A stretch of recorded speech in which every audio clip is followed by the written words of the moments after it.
Please like and subscribe. If you want to get interviewed or have your business featured on A Taste of Fame, reach out on all platforms, email, or text 469-883-2511 with a picture. Terrance William, and I'm hanging out with my boy with Taste of Fame. It's going down, baby. It's going exclusive. down. Make sure y'all check it out, tune in, don't miss out. Wow.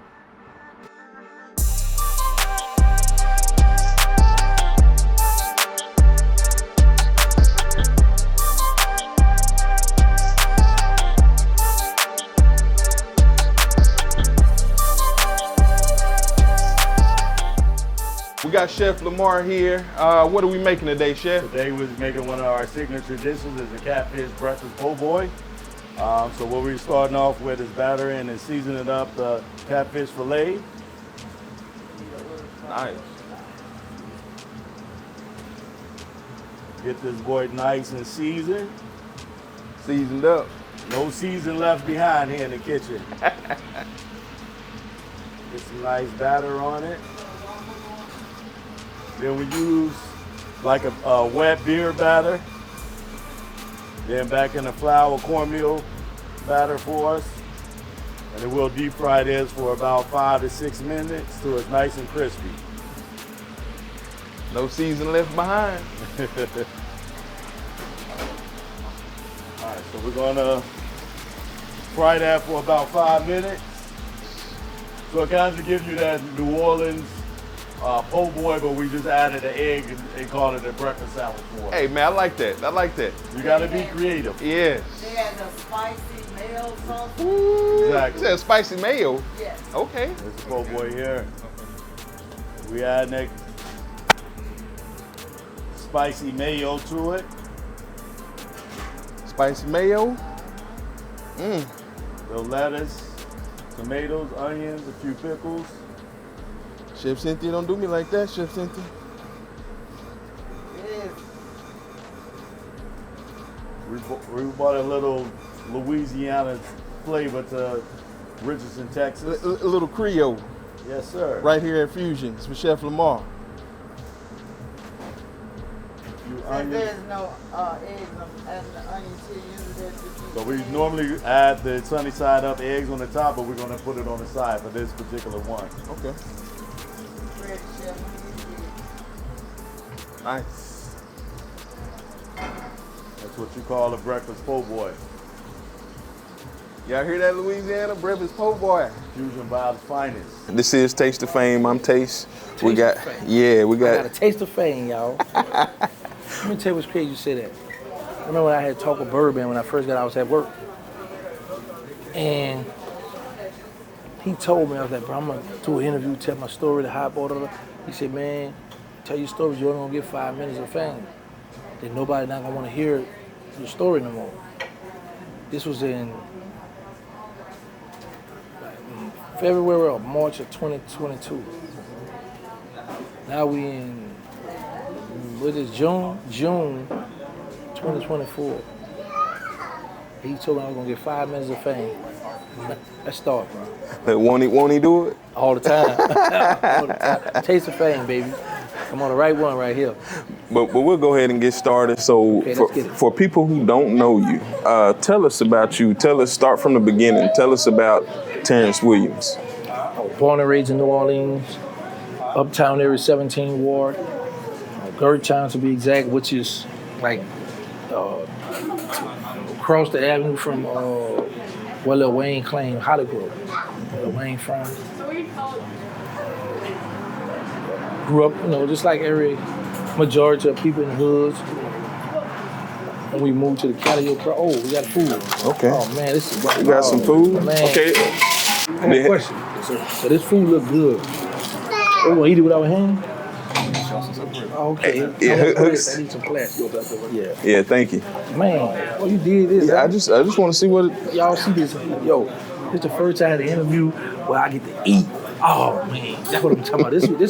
This when you knew you done moved on up from the jail cell to living good, just enjoying life, y'all. Where this place at, bro? This is Fusions here in Richardson, Texas. We have Fusion, y'all. Let me see how the Fusion chicken tastes. Good. Pretty good. Okay. All right, well, I'm gonna sit next to you just for this part. Come on. I just want to see what I'm gonna get this little drumstick right here. Let me see. Thank you. How we doing? We good? Oh yeah. It tastes good. What you think? You like that? It's fire right here. You get some water? Freshly fried. So we're at Fusion, y'all. What is that? Dallas Richardson. and Richardson, y'all. North Dallas. North Dallas. and Richardson. Let's see how they macaroni and cheese here. Mac and cheese. Okay. Can we get an extra plate too? Extra plate. Yes, sir. Okay. Mac and cheese, all right? Yeah. Okay. Cool. Well, I'm curious about this. For me, I don't know how it was in New Orleans and Louisiana, but I like mustard greens myself. But he said these are collard green egg rolls. Let me see. Thank you, sir. Man, that little plate big as this guy is bringing on. This is a bunch of plate this size, man. Well, it's actually good. Yeah. It's good. Uh-oh. Yeah, I'm gonna tell you about grits. You know, we grew up where I was, we never really ate grits like that. But I went to actually New Orleans, had some shrimp and grits at a breakfast spot.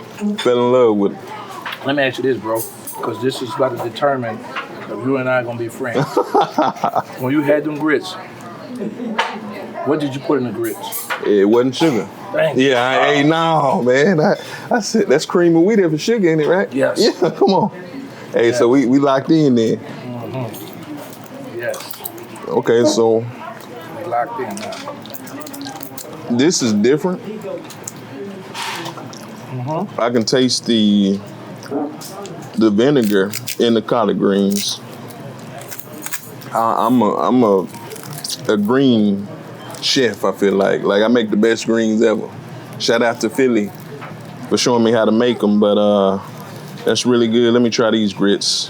Oxtails, try these. Let me see. I'm gonna use my fingers, y'all. I'm gonna use my fingers.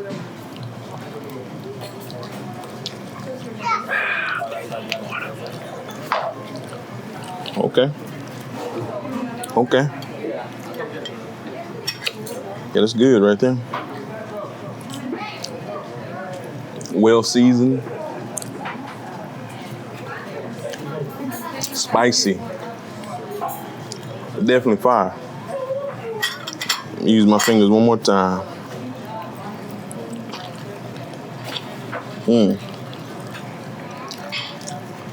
It definitely come to fusions. Try these oxtails with the grits. Okay. It's real good. Okay. What's that chicken? Chicken eye? Real good.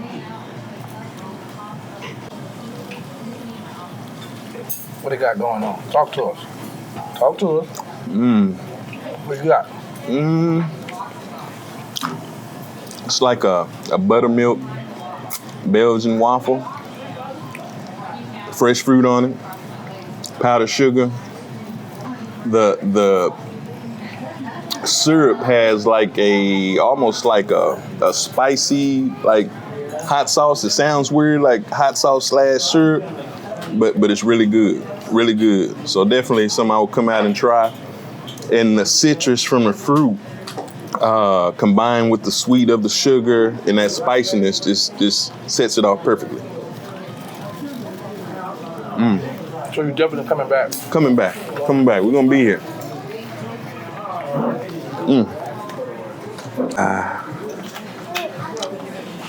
So we'll keep going again. So you talked about Holly Grove.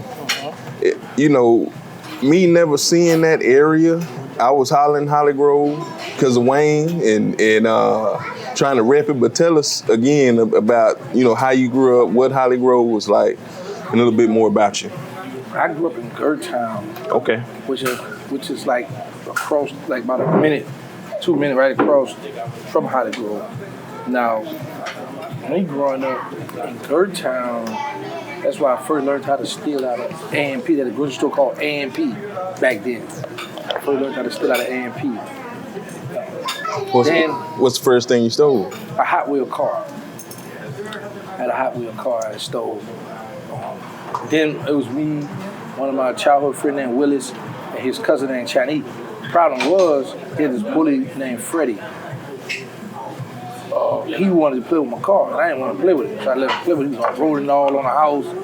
I'm looking at him like, all right, well, give him a car back now. Give him a car. So my homeboy Willie, he peeped at that. The guy was trying to keep the car, so he let me see it. He handed it to me. I took out running. So I would get on the swimming team. From the swimming team, I wound up, me and my mother, we wound up moving. We moved to the Callio Project. That's when I saw a dead body. That's when things started changing for me. How old were you when you saw that? Like 9. So you were a swimmer. So Yeah, I was a swimmer. so most people don't swim. You know, most of us not. I learned when I was 18 almost. Oh yeah? So you fish in the water and then you leave there, go to Callio, and then everything changed. Yeah, that's when I saw this little young boy selling drugs. And when I would go to the store for my mother, go to the little walkway, do the little cut, we call it the cut. He would be there, give me a few dollars all the time, to buy me stuff. And a little while later, not that same thing, like months or whatever later, there was lights, police lights and all that in the back driveway where he used to be at. Somebody had killed him. We moved from there, went to Johnson Street. That's when me and my brother started, when the red light, the red light, how you had that little squeegee thing and you wipe the window, try to clean the people's window. Oh yeah. We started stealing out of Winn-Dixie. I know Winn-Dixie. I know Winn-Dixie. We started stealing out of Winn-Dixie grocery store. Then we started toting people bags. Like when people come out the door, hey, excuse me, can I tote your bag? Help you with your bag to the groceries, to your car. People give us tips for that. From there, we moved to Phillip Street. That's when stuff got real for me. Everybody who y'all, they know him as Birdman. That's what he introduced me to the street, really street life. I got in he come pull up in a nice fancy car, nice little car back in the day. We had a little rag top and all that. I jump in the car all excited. At this time, like 11 years old. And a gun go to the back of my head and I throw my head like this. He like, never get in the front seat. Don't let nobody sit in the back seat. Because you never know if you're gonna make it out that car. So you gotta know who's behind you in that back seat, if you can trust that person. So he taught me that lesson that night. That young, so you had to learn early. Yeah. So how did you seeing that first dead body, how did that affect you right before him even showing you that? It didn't affect me. It was just that I looked at it like, oh man, somebody killed this little boy to give me some money. I'm looking for them $2, $3 to go with the dollar. So it wasn't like, to this day, I've never had bad nightmares, daydreams. Like my dream used to be about a female, some money. Now I have dreams like this. See, like my homies that's dead, I have dreams that we actually, when I was in prison, bro, this is what would happen to me. If I dream about one of the original Hot Boys, like we in the project hanging out or something, or dream about Killer Stone, somebody, like our fun times. Within that, from there to within that much time, somebody that I know gonna die on the street. Every time I have a dream about somebody that's dead, but it's just like we, like really right there. When I call home somebody, oh, such died, such got killed. So it's like in my dreams, whenever I dream about somebody dead, somebody I know or I'm cool with, get killed or die. It's funny you say that. It gave me chills because I have stuff like that too. Yeah. But so you got a gift. Or it could be a curse. I say give him curse, huh? But I know this. I believe in God. But the thing is, I've never had bad dreams, nightmares from all the dirt I've done. You know, so I'm thankful for that because I hear how people speak about that and talk about that stuff, you know? But yeah, I'm thankful for that I don't have those situations or problems.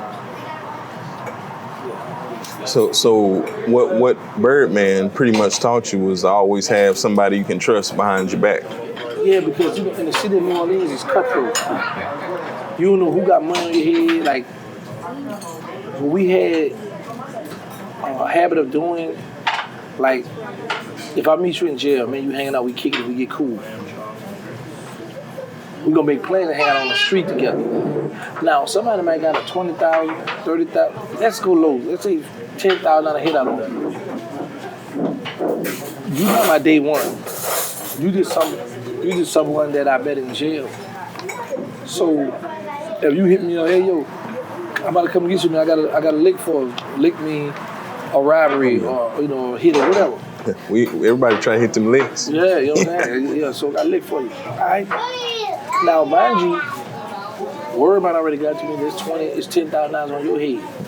So I'm like, all right, look, come on, let's go, come get me or whatever. We gonna meet up, whatever. So we might go hit the liquors. I'm gonna see how much this for, and then I might just cash in on you, hit your head. So you gotta be careful who you let sit in that back seat, especially if you live in that life. You know, because y'all 9 times out of 10, sometimes y'all in a stolen car or a rental that belong to somebody else or something. You know, so it's easy for a person to go and hit you, leave you in there, I'm gone. And see, I heard you in one interview say that it was a guy that was hiring different hitmen, and he would set you up just like that. So he would, What he would do is this. Okay.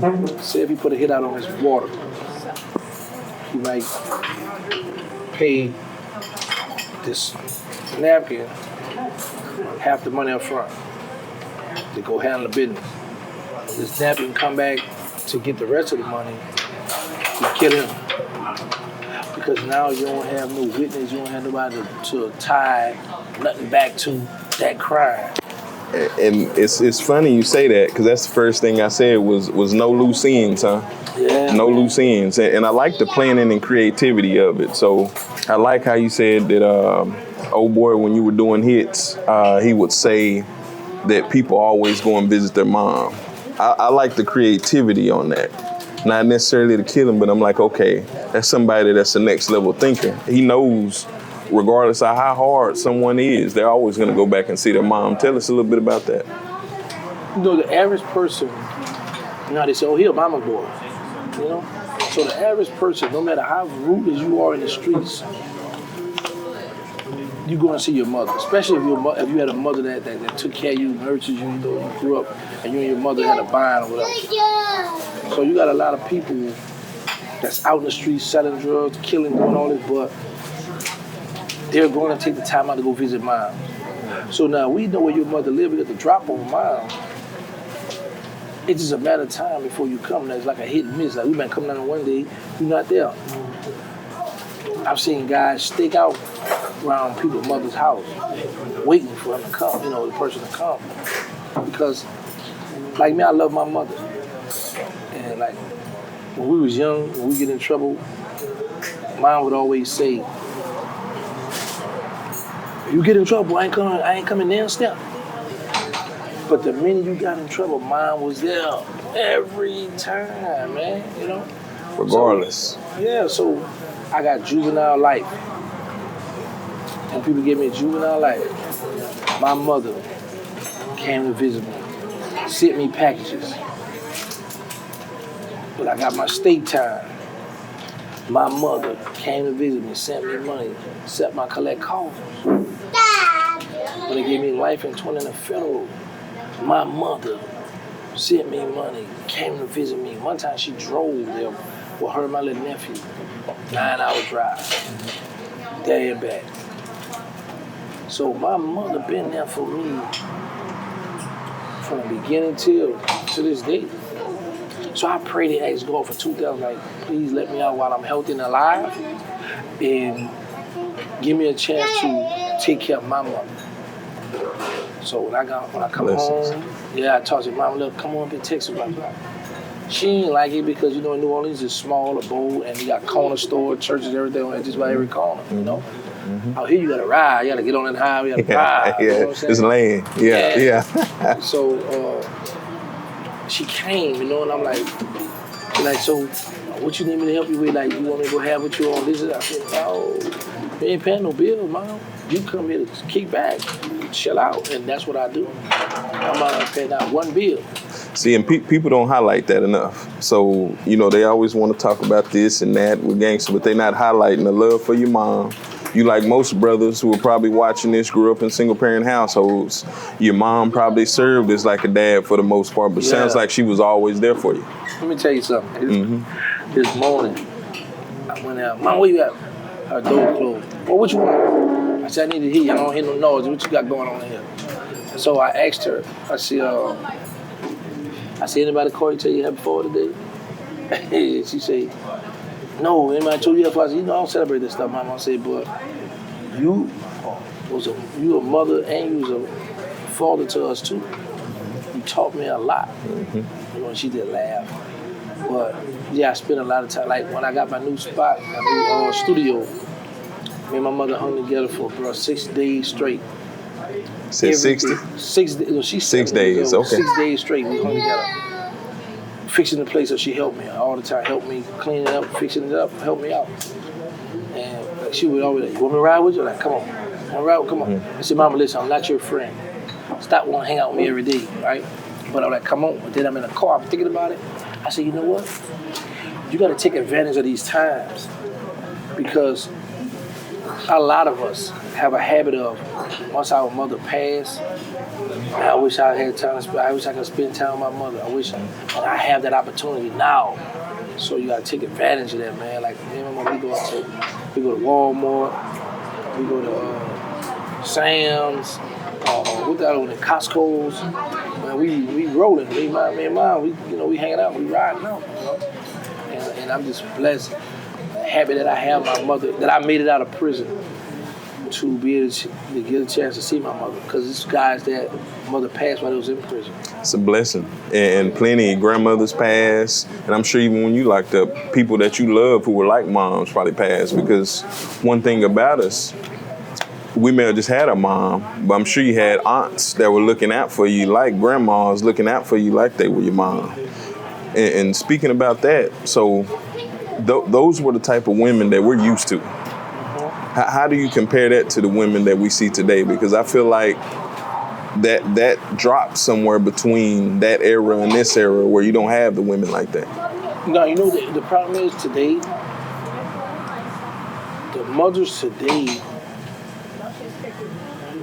are hanging out with their children.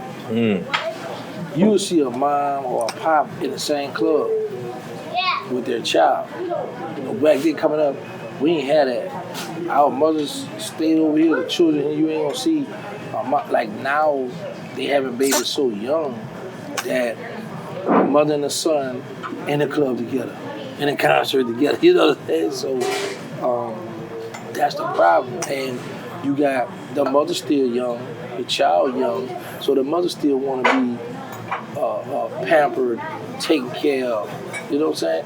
And then you got the child that looking like, mama, like a boy or girl, you tripping. I gotta get me. You know what I'm saying?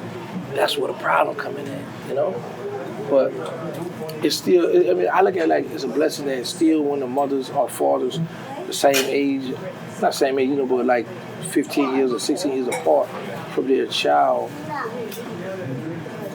but they still got love, because you got some parents that I see mother and daughter hanging out. You know what I'm saying? I don't like this when I see a mother and daughter hanging out and the daughter talking like this is like a homegirl with the cussing and the dish. I don't like that because I be like, that stuff go too far. And when people see you talking to your mother like that, they follow suit. And that's respect. And everyone has respect for mothers, especially coming from where we're from, single parent households. I want to ask this. So when you were out there and you were active, were mothers off limits? Were family members off limits for the most part? Always. And I learned this from my old head, Lester Duplessis. He caught an enemy in the car with his mother and children in the car. I was driving, pull up, and Lester's exact words to him was, "Today your lucky day." Because he could have killed this person, but because the mom and the child was in the children in the car, he spared them. You know, so I learned that. I was like, wow, okay. Today time, wherever they catch you, they parking you in front of the mother, might hit mom too, you know. But when we come out, no mothers, no children, no innocent, like the girlfriend was on limit too. So now when I see a lot of these youngsters shooting any and everybody, my heart go out to them. And I be like, man, then I had to catch myself because I'm like, I was once part of that problem. So that's why I try hard to be a part of the solution now. You know? And I let them youngsters know, you can't run no game on me. I done it all. You know what I'm saying? You know they're going to try to run it. Yeah. Everybody. Yeah. They got to try their hand. That's it. You know, that's just the nature of us. Like, yeah, all right, over here, you got, but I'm going to try, I'm going to run one on you. You know what I'm saying? So that's why I love to deal with the youngsters, with the average youth. They need us. They need our voice. They need to hear us. We need to lead by example, though. Because there's a lot of us sit down, do interviews, go on Zoom, and we'll talk about the problem, but nobody's jumping out there to try to get in the mud with these youngsters. Trying to fix. Right. Yes. Everybody got a problem, but we need solutions. There you go. And we need to move. We need to do it. Lead by example. We need to get out and show them, like, yeah, I'm doing this. Versus, I want to do this. Let's put this together. I don't like when people get in my DM, AOG, I'm trying to put this together. Hey, give me a call, man, let's network. No, I don't want to talk to you. You know what I'm saying? And ain't no disrespect. I don't need to talk. I don't want to talk on the phone. You got a plan, you got a budget, you got somewhere we could go bring these children here or there, let's do it. All that, I don't know you like this. But I think, people look at prison as something negative, but that may have been something you picked up where it's like, you don't have time for that BS. Let's go straight to it and let's keep moving from there. I had a talk with one of my good friend of mine, good guy named T-Shirt. And I was explaining, I said, bro, it's sad to say, but in prison is where a person learn their religion very well, be it Islam, Christianity, Rastafari, Hebrew Israelite, in prison because you got nothing but time to sit down and read and study. Out here, got people that send me all kind of books. And I tell them, I ain't got time to read no books out here, man. Now, you got that audio thing where I can press it, you read it to me? Yeah, but I'm not about to sit down and read. There's not enough time in the day, bro. And I learned this. When I was in prison, I would call home, send me some money. We didn't have the West Union people, they just had to go to send the money there. Oh, yeah. Or mail the pictures to me, this and that. I look, go do this. Call home, you handle that? Man, why ain't I'm mad, right? When I got out here, I said, man, it's moving fast out here. Now I understand why people are telling me, I'm gonna get you, I'm gonna do it, I got you, I'm gonna do this and that and that. But it's so much be going on till the day be over. You're trying, all right, give me some rest now, I'm tired. So I didn't realize that being in prison, I said a lot of stuff in prison when I get out. I was like, man, when I get out, I don't want no cell phone. If I get a phone, I'm gonna put 300 minutes on it. I'm gonna talk to whoever. After that, holler at me next month, right? When I get out, I'm not talking to no women. I'm not messing with women with children. I don't want time for that. I don't want to be raising by no child. I don't want to be stepdaddy too, do all this stuff. Man, I done got out here. I got like 3-4 phones. Got a woman with Bro, we say stuff out of ignorance. I learned that in prison, bro. Because there's so much stuff I said I wasn't going to do. I got out here and doing it, It's a beautiful thing. I would say this, though. For people that's locked up a long time, they need the outside support when they come home because with the way technology going, man, you gonna be lost. Man, there's so much stuff on the phone. The little babies know how to work the phone, bro. They do. They do. Look at them little children playing on the game and moving and about the world. But it's people like me that been locked up a long time. When you get out, you're gonna be lost, man. But it's fun for me because I ask people, I want to, if I don't know, excuse me, how you do this? Hey, how you download? Can you help me? I ask. So Closed mouth don't get fed. facts. I was telling a person the other day, he was in prison, right? And he got the phone, right? I said, man, you got a head start. People tell me, I said, you know how to work the phone. I said, get out here, bro. If you ain't got nobody to help you out, roll with you, bro, you're gonna be lost, man. Like I didn't have nobody to show me how to lock the phone. Put that little code on it where you can't get in that phone. I didn't have nobody to show me that, so I'm just living with this girl. I ain't thinking that, but I wasn't really doing nothing. Oh yeah. But the fact that she went in got my phone, because I'm thinking jail. Don't touch my stuff, I ain't gonna touch it. Ain't gonna touch yours, yeah. But you can't do that with women out here. Women, man. Invest the gadget. Yeah. Well, they trying to see what's up, right? So, I went, trial and error, so. But I experienced that, and I'm not mad or regret nothing, because I look at God bless me to get out. And another thing is, when you're doing wrong, the stuff will catch up with you. Always. So you walk in the straight, God will protect you all the time. Always. So, being out here in Texas, man, the last time I had been to a fair was 1994. I got stabbed in my chest. State Fair different here. Bro, I've been to it twice. I get season pass. It's live. It's live. Man, listen, bro. I went there. The first time I went it was at the end. It was like the last 3 days. So I did it twice, pop out. I like this. Last year, I got the season pass. I literally was going to the fair by myself. Look, and if y'all see my boy at the fair, let him make it. Let him make it. Look, don't run up to him. Let him enjoy it. No, it's cool. Okay, I okay. take pictures. Let me tell you where I ran into at the fair. Trap Boy Freddy. Yeah, he locked up too. Yeah. I was just walking. He was on that little thing with his son, and his crew was behind him. And I said, this young man look familiar. And then what's up, school? He threw his hand out. I gave him dab, and I was like, wow. I said, Mom, I made it. You know what I'm saying? Because he a rapper, he famous. I'm like, okay, he saw me on Real Life Street Star. That's what it was. But just the fact that when I go to the fair, I get a lot of love, bro. And just so many people just enjoying it, bro. Oh, yeah. So, I really enjoy myself. I can't wait till this year. Me neither. For the fair, man. Yeah. If they haven't been out there, they need to check that out. That State Fair is nice. Oh, matter of fact, because when you buy a lot of tickets, if you don't use it, you can carry it for the next year. So I bought some tickets. To this day, I don't know what they got a girl who was at my house. She stole my ticket. And you know who you are. Stole my ticket. I think she gave it to her son or something, bro. She got you. Yeah, she got me, man. I ain't find them tickets. Bro, listen. If you lose something in your house, these bitches gonna run. Come on, man. Where my tickets at? Give me my tickets back. Wait. But, yeah, man. She trying to go get a funnel cake. That's all. Get a little bit powder on the lip. That's it. That's what it is. I want to see that then. Let me go with you. But for real, bro, I can't wait. Okay. Beautiful. I just be enjoying going to the fair, bro.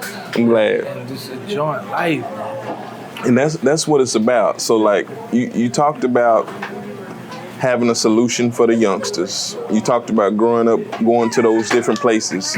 But you say when you met Birdman, you kind of seen something a little different. He was kind of putting you on game, kind of teaching you a little bit of things. What did he teach you from that experience when you knew him? And tell us a little bit about Birdman and your relationship with him. Well, he taught me survival. And I gotta tell people, when I grew up, I always wanted to be a gangster. So he taught me. Now, he didn't teach me a lot because I was young. But growing up, I looked up to him. Big brother, get money, fly, dress it nice, keep a bad broad around him. So, you looking like, man, I want to do that, I want to be like that. I will say this, we was like jam tight, the best of friends when I was in prison. Him and Slim took care of me. I didn't want for nothing. Like one of my daughters graduated from Howard University. One of my daughters graduated from Tulane University. So I was able to take care of my children from prison.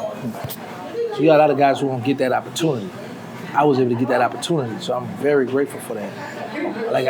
Like we used to get 300 minutes. he would be like, man, call me. He'd count my minutes. You know, that's how tight we were. It's just that when I got home with the politics, street politics and all that stuff, he took a step back. He took the streets over me. That's how I feel.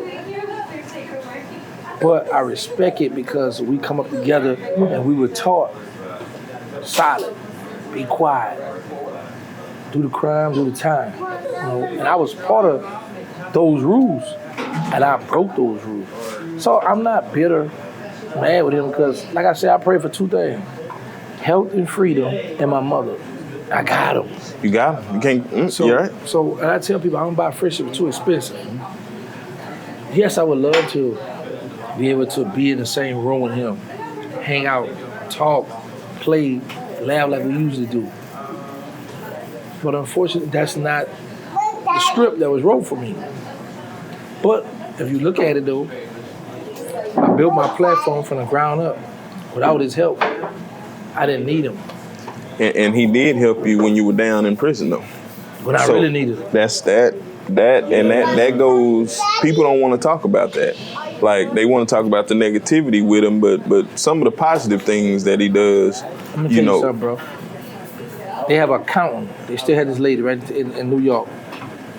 They told her when Terrance called, because I used to call her and say, hey, I need $2,500.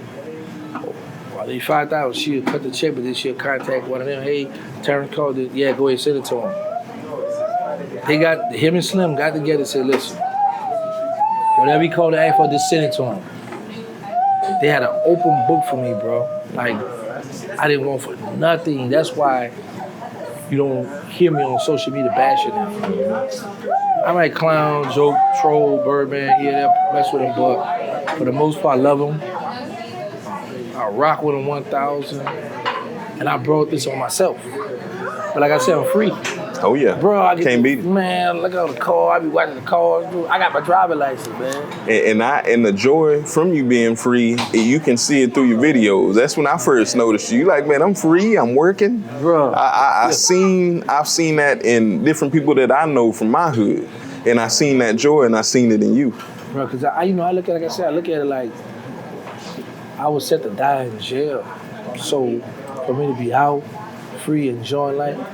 You got a lot of people that's out there still ungrateful. Like I had a partner I talked to, he had did 32 years.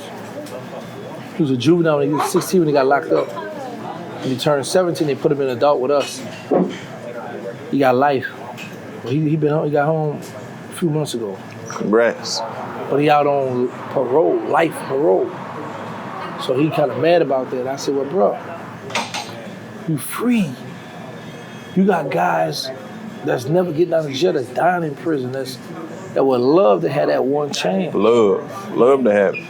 And because I tell people this, when I get stuck in traffic, you know, some people get irritated with this stuff. Man, all that traffic. Or in the airport, man, you're stuck in the airport and you're frustrated. I look at it like, I'd rather be stuck in traffic or the airport than to be stuck in a jail cell. So that's what my mind frame go at. Like, man, I was just in a prison with a bunch of miserable men. Not all of them, but you know, a lot of them though. But, so, because there's some good men in there too, bro, getting their life together, rehabilitating. But for the most part, man, I want to be out here. Living. Man, like everybody should. They ain't eating that in the prison where I'm at. Nah. Unless a guard bring it to them. Mm-hmm. So, you know, I look at around 9 o'clock, every day around 9 o'clock. For sure at 10 o'clock. The medium and penitentiary, they locked in their cell, locked down, 10 in the morning. So my mind goes to, man, I be up 1, 2, 3 in the morning, I be like, I ain't got locked down. I got my own room. You appreciate it. Yeah. You appreciate the sun, the cars, the fly, everything. Not only that, main line, child time, right? So the officer gonna call that if you're in your cell somewhere. You better listen. He gonna give you so long. He's gonna lock that door. When he lock that door, you missed the meal. It's over with. Oh, I got my own. I can go chow. I can eat what I want to eat. I can go where I want to go. So Now, those are the moments I cherish, bro. And then, like you say, Birdman helps you a little bit, so you didn't have to worry about, that not having money come in if you needed it. And I think sometimes that may be a reason why some people get violated or get themselves in certain situations that they can't get out of because they don't have people sending them money and they do things that they may not be comfortable with. And that kind of gets them in trouble. What's the worst thing that you ever seen locked up? A dude had 2 weeks left to go home. And the guy just said, I told you I'm gonna get you, and just stabbed and killed him. For nothing. So the man was gone,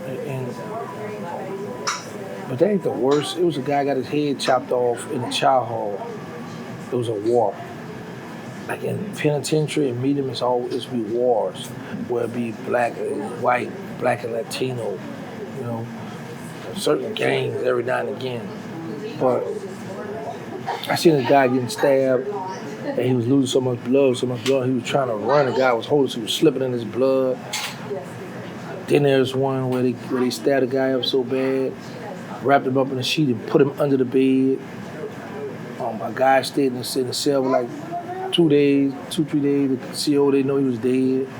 Man. Do you think it was because of money, people need money to do it, or it's just the casualty of war? Casualty of war. A guy cooperated with the government. They might tell on somebody that's cool with this person. They might send word, hey, yo, such on his way there, such like that, man, y'all take care of that for me. So it's to be different things that people will retaliate or people will kill you behind. Did you ever hear of anybody needing money and giving their bodies up for money? Of course. Man, what? That happens all the time. All the time. You know what's crazy? Because you be like, these guys already be having that little freaky nature in them already. Mm-hmm. So now they just give it up. Just be like, man, put some money on my books, take care of me, man, I'm going to take care of you. Oh, man, for commissary, like, this is what people do. Right? We might be out of there. We just hanging out right now. So you might have a known homosexual in the unit. So if you see that boy go to that room and then they throw that towel up, cover that, got like the window, they throw that towel to cover that window. It's going down. It's going down. Yeah, okay. There have been times where the celly man coming on there, snatch the door open. Oh man, what you do? Put him on, man, bro. It's prison. It's the world inside the world, bro. It's like, man, it's too much. Bro, they had people on our compound where I was at, with the breast and butt shots. And the guy during had a bike. You know how the women wear these bikies tights out here? Oh yeah. Walk around the compound with the hair. And then this would be even worse, was they put eyeliner and what they call it, lipstick on the commissary. With that Kool-Aid? No, real stuff on the okay. commissary. Okay. No, they got the brassiere, they got the panty, they got all that on the commissary now in the prisons. Yeah, man. See when Obama passed that law, from them same marriage thing and all that, man, they start giving them people their rights. They start letting them people breathe a little bit, man. So they got, that stuff in prison, bro. And you have guys that'll walk around. This is the thing I never understood. You got guys that would hate a snitch or rat. They don't want them around here, jump on and run on the compound. But you okay with your homeboy sticking his private part in another man. You okay with your homeboy walking around with the man, holding hand, walking around the track. You okay with that? So I always looked at it like, if you're not into that, right? Because you got a lot of guys that's homophobic. Man, don't bring that boy around, boy. That boy janging, man. Keep the boy around me. Don't bring around me. And then you got something like, man, that's my homie. I ain't tripping. That's just him. Or maybe like in the military, this was going on while we in here, but when I get out, it's something totally different. That's how I go in prison. Yeah. And I spoke on it. I didn't like that because of this. I say, it's a lot of guys in jail that'll say, the homie can't come in my cell. I don't want him around me. Don't let him sit at my table. This go off. You got a list of stuff. But as soon as you get on the street, if he got an Instagram that's popping, you gonna follow him. If he got a live that's popping, you in his live, you trying to get a nigga, you trying to. So I'm like, man, it's just so much. It's just so fake. lot of stuff is real phony and fake, you know, but this the world we living in now. But I was just happy to be here to witness it, and you know, I'm just in the building, baby.